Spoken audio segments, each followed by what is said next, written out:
Hey, good morning, class.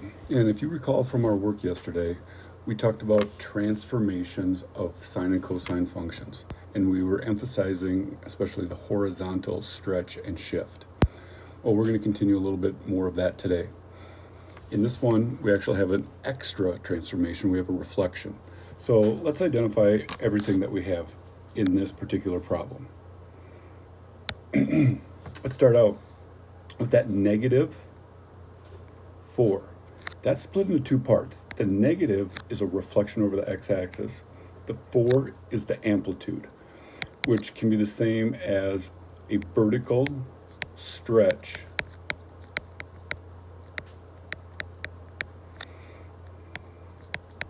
by a factor of 4.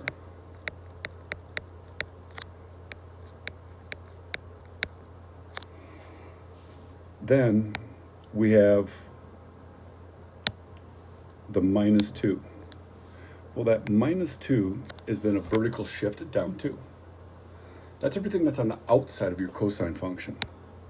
On the inside is all the horizontal movement. Now that 2, I changed it. It used to be a 3, but it's a 2. That 2 is the b value. So your period then is 2 pi divided by 2, or pi units. The pi over 4 is that horizontal shift. It's being shifted pi over 4 units to the right. So even though it's a minus pi over 4, it's being shifted whatever is being subtracted from x. So let's start with our table of the cosine function. The cosine function has an x and a y, and x is going to take on the values 0, pi over 2, pi, 3 pi over 2, and 2 pi. We call these kind of our critical values. They're the x-intercepts, the max, mins, things like that. Now, the output values for those, as you can see up here in our little sketch that I made of the cosine function, is 0, 1, pi over 2, 0, pi, negative 1, 3 pi over 2, 0, and 2 pi, 1. We're now going to apply the transformations. And here's how it works. For our y, the new y value is going to be a negative 4 times the old y value, and then subtract 2. It's basically this transformation. New y equals a negative 4 times y minus 2. So I'm going to take every one of those y values and I'm going to multiply by a negative 2. Multiply by negative 4 and then subtract 2. So we're going to call this then the new y. Let's start with 1. A negative 4 times 1 minus 2. Well, that's a negative 6. Now let's try that with 0. A negative 4 times 0 minus 2. Well, that comes out to be a negative 2. Now let's try with the next one. Negative 4 times a negative 1 minus 2. Well, that becomes a positive 4 minus 2, which is 2. And then 0 again. So that's a negative 2. And then plug 1 in there again, right there. And that's going to be a negative 6. Those are our new y values. Now let's look at x. X is a little bit different. So we know that we have this pi over 4 shift to the right, and we have this dividing by 2. That's what you're going to do to your x value. So our new x is what we did to the period. So we're going to take x, we're going to divide that by 2, and then we're going to add pi over 4 to the right. Another way to look at it is like this.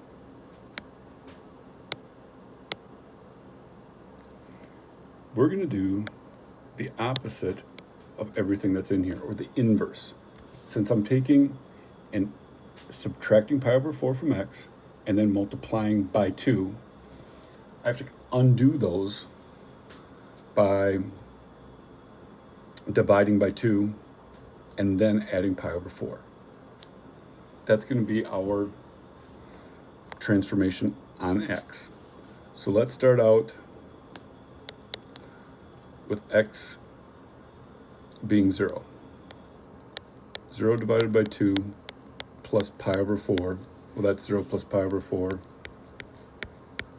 or pi over 4. Now, I'm going to plug in pi over 2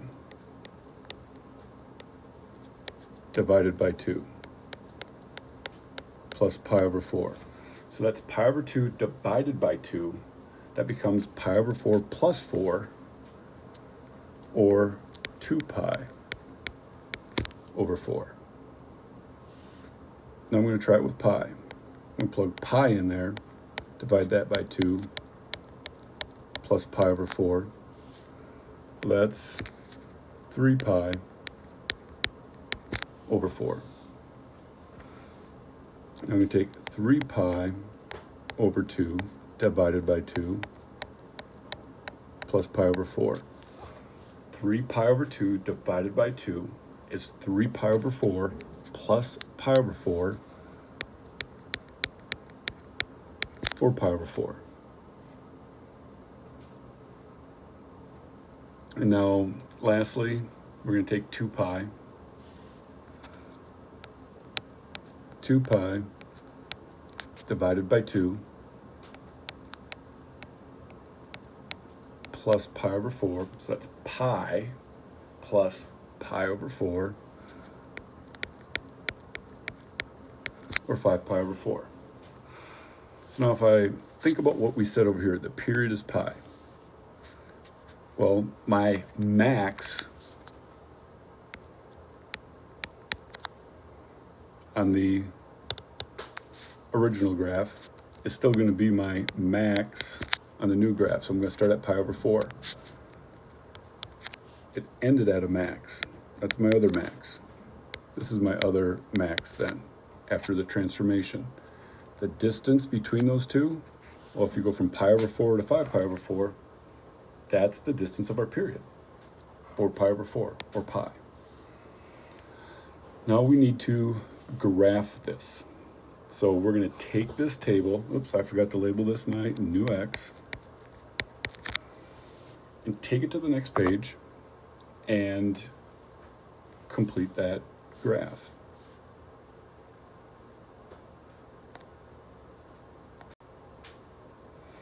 So here's y equaling cosine of x. Our table from the previous page of our new x, new y, was pi over 4, 2 pi over 4,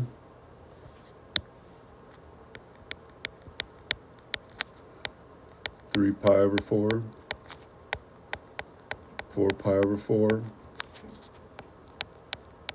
5 pi over 4, and then a -6, a -2, 2, -2, and -6. But we should probably clean this up just a little bit, because we know that 2 pi over 4 is really the same as pi over 2.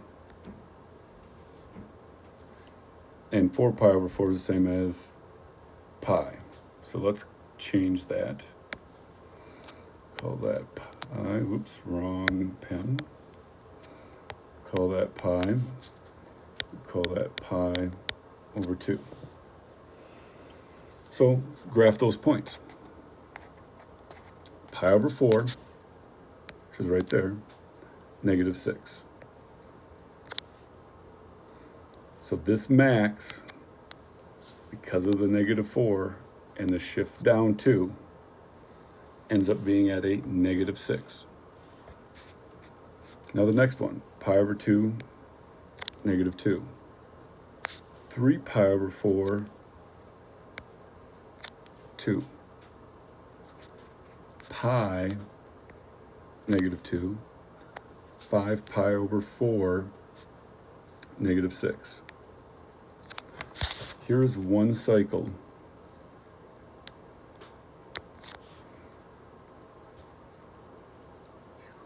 of our cosine function.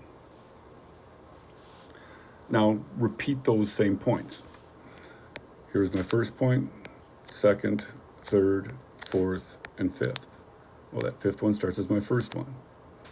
And there's my second one. And there's the third one. And there's the fourth one. And there's my fifth one. And so there would be 2 cycles of the graph -4 cosine 2 parentheses x minus pi over 4 and parentheses -2.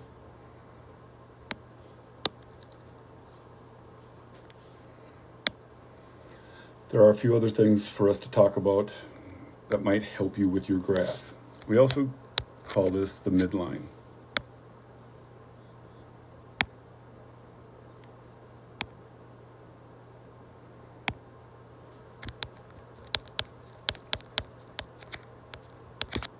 So our midline should be right at a -2.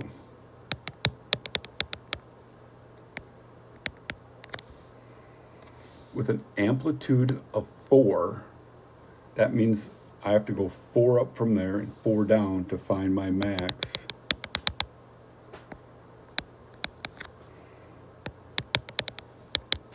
And my min. So you can use some of that to help frame where that graph should go.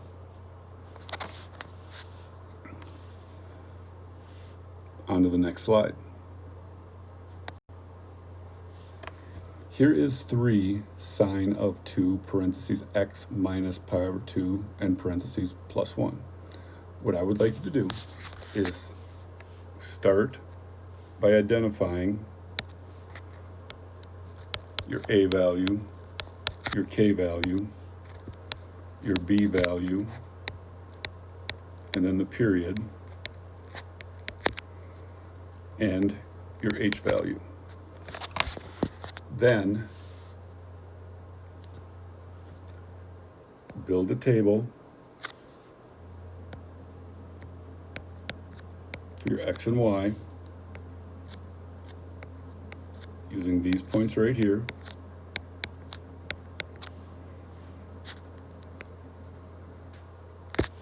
And then transform them into your new x and your new y. Take a minute, identify those things, come back to this, we'll look at it, and then we'll talk about the graphing portion. So pause this and complete those 3 pieces. The a, k, b, period, and h, your xy table, and then your new x and new y table. Okay, welcome back. Take a look at the values that I wrote down. I did simplify some of our new x values. I think this one was going to be 2 pi over 2, and this one might have been 6 pi over 4, but I reduced those fractions. Now what I'd like you to do is, after checking these out, graph your new x and new y, and then make 2 cycles of them. So you're going to make 1 cycle of the sine function, take what you did there, and replicate it. Pause this and then come back when you're done graphing. Okay, welcome back. I only did the 1 cycle because you could go either to the right or to the left with your next cycle. If you want to go to the right, repeat what you're doing. You're starting there, going up to 4, back down to 1, down to a -2, and back up. So you could have gone to the right with another cycle, or gone the other direction. Here, down to a -2, back up to here, up to 4, and back down.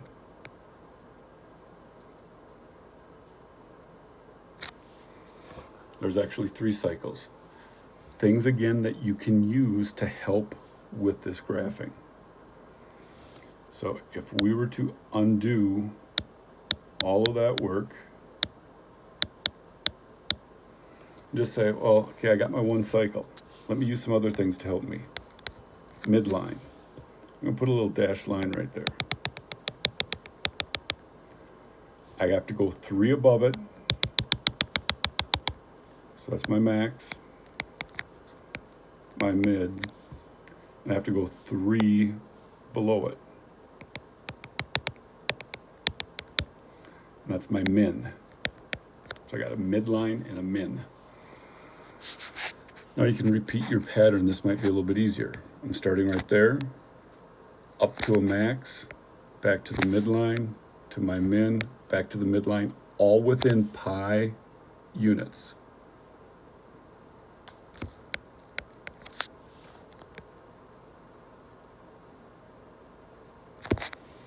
So my period is pi. So I'm going to make from a negative, or from pi over 2 back to a negative pi over 2. That's pi units. I'm going to make 1 cycle in there. So I'm starting here, up to a max, to the mid, to the min, back to the mid. So hopefully this helps clarify a few things from yesterday's lesson. Things to remember: what you see happening on the outside is exactly, let me use a different color.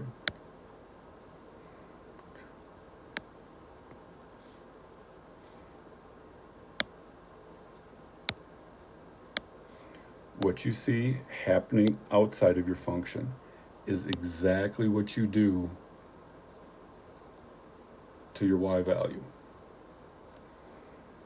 What you see happening on the inside of the function, subtracting pi over 2, multiplying by 2, you're going to do the inverse, like an undoing process. You're going to take x divided by 2 plus pi over 2. You're going to doing the opposite. Hopefully this helps.